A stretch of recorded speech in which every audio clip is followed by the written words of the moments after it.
There's this quiet alarm going off right now. It's not on the news. It's not trending on social media. But if you're paying attention to your grocery bill, your rent, your car insurance, you can feel it. Something fundamental is shifting. Might be the last year you can afford the life you're living right now. I know that sounds dramatic. But here's what's happening. Small businesses across the country are preparing to raise their prices. Not by a little.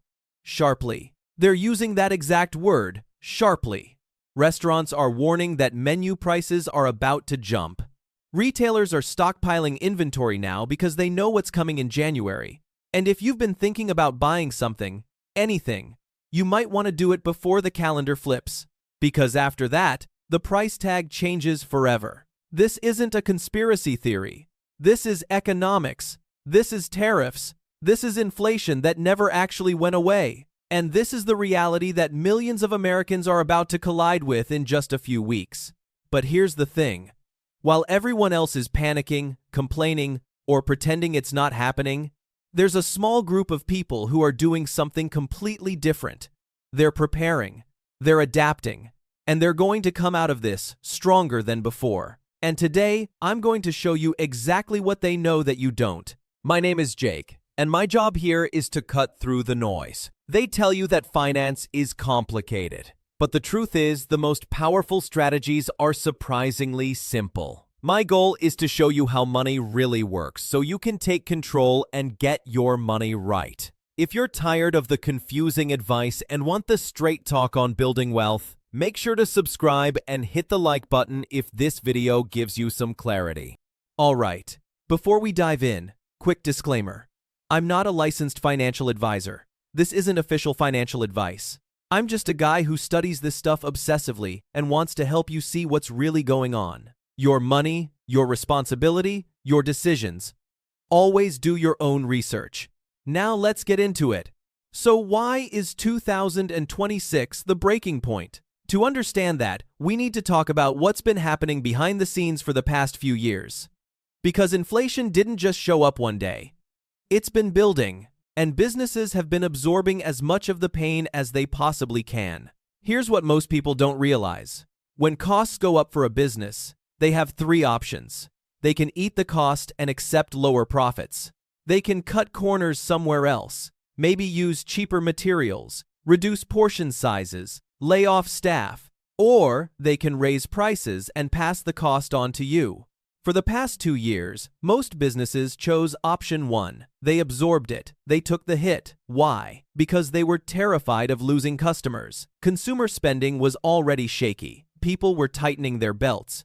So businesses made a bet. They said, let's hold the line on prices, keep our customers happy, and hope things stabilize. But things didn't stabilize. Tariffs kept going up. Shipping costs stayed high. Labor costs increased. Rent went up, insurance went up, energy costs went up, and at some point, you run out of cushion, you run out of ways to cut corners, you run out of profit margin to sacrifice. And that point is right now. A recent survey found that 46% of small businesses say tariffs have negatively impacted them. That's nearly half. And many of them have been holding prices steady all year, hoping for relief. But relief isn't coming. So, they've made the decision. After the holiday shopping season ends, prices are going up, sharply. This isn't a theory. Business owners are saying this out loud. They're warning their customers. They're saying, if you were thinking about buying something, do it now. Because in January, we can't hold the line anymore. Now, let's talk about tariffs for a second. Because this is one of those things everyone has an opinion about, but most people don't actually understand. A tariff is basically a tax on imported goods. When a product comes into the country from another country, the government charges a fee. And the idea is that this fee will encourage companies to make things domestically instead of importing them. It sounds good in theory, right? Bring jobs back home. Support local manufacturing. But here's the problem. The tariff isn't paid by the foreign country. It's paid by the company importing the goods. And that company doesn't just eat that cost, they pass it on. To the retailer, to the distributor, and eventually to you. So when tariffs go up, prices go up. It's not immediate. It takes time for that cost to work its way through the supply chain, but it always does. And for the past year and a half, businesses have been trying everything they can to avoid passing that cost on to you. They've been ordering inventory early, sometimes 18 months in advance, to lock in lower prices. They've been redesigning products to use cheaper materials. They've been consolidating warehouses to save on rent. They've been cutting staff. They've been doing everything except the one thing they didn't want to do, which is raise your prices. But they can't do it anymore. One business owner put it this way: 2026 will probably be the last year we can hold prices down. After that, we're out of options. All right, so prices are going up, we get it. But why does that matter so much? Why is this different from any other year? Because this time, it's happening at the worst possible moment. Consumer finances are already stretched to the breaking point.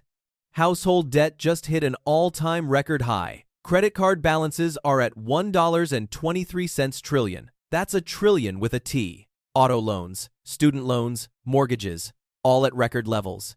People are already drowning. And now, the cost of everything is about to go up. Let me paint you a picture. Imagine you're standing in a pool. The water is up to your chin. You're on your tiptoes, just barely keeping your head above water. You're okay. You're managing. But then someone turns on the faucet. The water level starts rising, just a little bit, an inch, 2 inches, and suddenly you're underwater. That's what's about to happen to millions of Americans. They're already maxed out. They're already living paycheck to paycheck. And when prices go up even 5%, even 10%, that's the difference between staying afloat and going under. And it's not just one thing. It's everything. Groceries, gas, rent, utilities, car repairs, eating out, clothes, haircuts. Everything is going up at once. And when that happens, people have to make choices. Hard choices. Do I pay the electric bill or do I fill up the gas tank? Do I buy groceries or do I pay my credit card minimum? Do I fix my car or do I skip my insurance payment? This is the reality for a huge portion of the country, and it's about to get a lot worse. Now, here's where it gets even more interesting. Consumer sentiment just fell off a cliff. The University of Michigan puts out this index every month that measures how people feel about the economy. And in November, it dropped to 50.3. That's the lowest it's been since June of 2022, which was the lowest reading on record at the time. People are terrified. They're worried about their jobs. They're worried about inflation. They're worried about the government shutdown. And when people are scared, they stop spending. They hoard cash. They delay purchases. They only buy what they absolutely need. And that creates a vicious cycle. When consumers stop spending, businesses make less money. When businesses make less money, they lay off workers. When workers get laid off, they stop spending. And round it goes. We saw this in 2008. We saw it in 2020. And we're starting to see the early warning signs of it right now. All right, so what does all of this mean for you? What should you actually do about it? This is where most people make a huge mistake. They either panic and do something stupid, or they stick their head in the sand and pretend it's not happening. Both of those are wrong. The smart move is to be strategic, to see this coming and adjust before everyone else does. So let me give you a framework. I'm going to break this down into 3 categories. Things you should buy now, things you should absolutely not buy, and things you should do to protect yourself.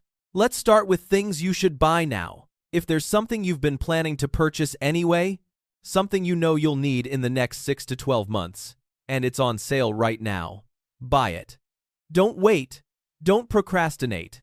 Buy it now. I'm talking about things like appliances. If your washing machine is on its last legs, don't wait for it to die in February when prices are 15% higher. Replace it now during Black Friday sales. I'm talking about things like winter coats, boots, things you know you'll need. If you see it on sale now, grab it. Because in January, that sale is over, and the new price is permanent. I'm talking about tools, electronics, anything with a long lifespan that you were going to buy eventually anyway. Don't finance it. Don't go into debt for it. But if it's in your budget and you were planning on it, pull the trigger now. Why? Because businesses are using the holiday season as their last chance to move inventory before they raise prices. They're offering deep discounts right now because they know this is their last shot to hit their sales targets for the year. After December 31st, the sales stop and the prices go up. This is your window. Now, let's talk about things you should absolutely not buy. Do not, under any circumstances, go into debt to buy things just because they're on sale. Do not put a new TV on your credit card at 22% interest because it's 40% off. That's not a deal. That's a trap. Do not buy things you don't actually need just because they're cheap. That's called impulse spending, and it's one of the fastest ways to stay broke. And do not, I repeat, do not buy a new car right now. This is possibly the worst time in modern history to buy a new car. Prices are inflated, interest rates are high, and the value of that car is going to drop like a rock the second you drive it off the lot. If your car works, keep it. If it's falling apart, buy a used car. But do not sign up for a $700 a month car payment right now. That is financial suicide. All right, now let's talk about the third category, things you should do to protect yourself. This is the most important part, because buying stuff now or not buying stuff now, that's tactical. But this is strategic. This is about building a financial fortress so that when prices go up, when the economy gets worse, when things get harder, you're not just surviving, you're thriving. First, if you haven't already, you need to build an emergency fund. I know, you've heard this a million times, but here's why it matters right now. When prices go up and your income stays the same, your margin for error shrinks. One unexpected expense, a flat tire, a broken phone, a medical bill, and you're toast. You're forced to put it on a credit card, and then you're stuck in the debt trap. An emergency fund is your buffer. It's your safety net. It's what keeps one bad day from turning into a financial catastrophe. Start with $1,000. Then build it up to 3 months of expenses, then 6 months. This is not optional. This is survival. Second, you need to get out of high-interest debt as fast as humanly possible. I'm talking about credit cards, payday loans, anything with an interest rate above 10%. This is a financial cancer. It's eating you alive. Every month, you're paying the bank hundreds of dollars in interest for the privilege of having spent money you didn't have last year. That has to stop. Make a plan. Use the debt avalanche method. Pay off the highest interest rate first. Or use the debt snowball method. Pay off the smallest balance first for psychological wins. I don't care which one you pick. Just pick one and attack it with everything you've got. Because here's the thing. When prices go up and your budget gets tighter and you're already making minimum payments on $9,000 in credit card debt, you're going to drown. There's no way around it. You have to kill this debt before it kills you. Third, you need to increase your income. I know that sounds obvious, but most people aren't even trying. They're just hoping their boss gives them a 3% raise next year. That's not going to cut it. You need to get serious about making more money. That could mean asking for a raise. It could mean switching jobs. It could mean starting a side hustle. It could mean learning a new skill that makes you more valuable. But you have to do something, because if your income stays flat and prices go up 10%, you just took a 10% pay cut. You're moving backwards. And if you're not moving forward, you're falling behind. Fourth, you need to start investing. I don't care if it's $25 a paycheck. You need to start building wealth. Because the only way to escape this trap, the only way to build real financial security, is to own assets that grow in value over time. I'm talking about index funds. I'm talking about low-cost, boring, diversified investments that track the stock market. Not crypto, not meme stocks, not your buddy's hot tip, just simple, proven, long-term investing. Because here's the truth. The gap between the rich and everyone else is getting wider. And the reason is simple. The rich own assets. Everyone else just earns a paycheck. And when inflation goes up, when prices go up, the value of those assets goes up too. But the value of your paycheck stays the same, or worse, it goes down in real terms. The only way to win this game is to become an owner, not just an earner. And the only way to do that is to start investing. Today, right now, even if it's just a little bit. All right, let's zoom out for a second. Because I know this all sounds pretty grim, and I'm not going to sugarcoat it. Things are going to get harder. Prices are going up. Wages aren't keeping up. Debt is at record levels. Consumer confidence is in the toilet. The government is shut down. It's a mess. But here's the thing. This is not the end of the world. This is not the apocalypse. This is just a challenging economic moment. And challenging moments are when fortunes are made, not lost, made. Because while everyone else is panicking, while everyone else is complaining, while everyone else is making emotional, reactive decisions, you have an opportunity. An opportunity to be strategic, to be disciplined, to be smart. History shows us this over and over again. The people who win in times like this are the people who prepare, the people who adapt, the people who see what's coming and adjust before everyone else does. Think about 2008. The housing market collapsed. The stock market crashed. Millions of people lost their jobs. It was a disaster. But you know what else happened? A small group of people made generational wealth. They bought assets when everyone else was selling. They invested when everyone else was scared. And they came out the other side richer than they ever imagined. The same thing happened in 2020. The pandemic hit. The economy shut down. Unemployment spiked. But the people who stayed calm, who kept investing, who didn't panic, they made a fortune. The stock market recovered, real estate went up, and the people who had the courage to act when everyone else was frozen made life-changing money. This moment, right now, is no different. Yes, things are hard. Yes, prices are going up. Yes, it's going to get worse before it gets better. But that doesn't mean you're doomed. It just means you have to be smarter than the average person. So let me leave you with this. 2026 might be the last year things are affordable. But that doesn't mean it's the last year you can build wealth. In fact, it might be the best year to start.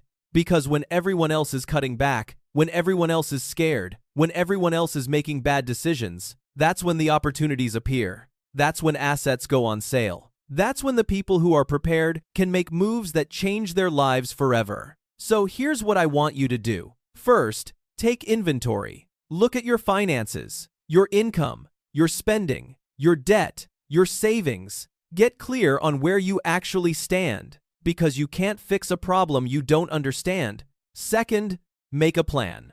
Not a wish, a plan. What are you going to cut? What are you going to buy now? What are you going to stop buying? How are you going to increase your income? How much are you going to invest every month?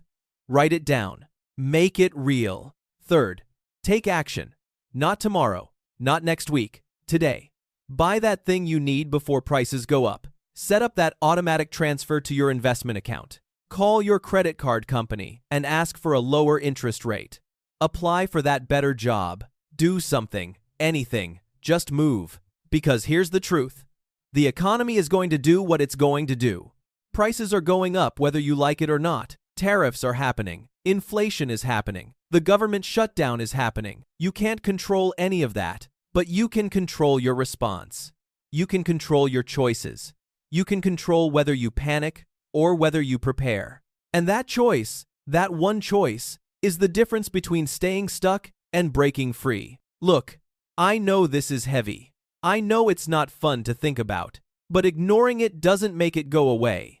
Pretending everything is fine doesn't protect you. The only thing that protects you is facing reality head-on and making smart decisions based on that reality. And the reality is this. The next year is going to be hard. But hard doesn't mean impossible. It just means you have to be better, smarter, more disciplined, more strategic. And I believe you can do that. I believe you have what it takes. Because you're here. You're watching this. You're not sticking your head in the sand. You're seeking information. You're trying to understand. You're preparing. And that puts you ahead of 90% of people. So take this seriously. Take action.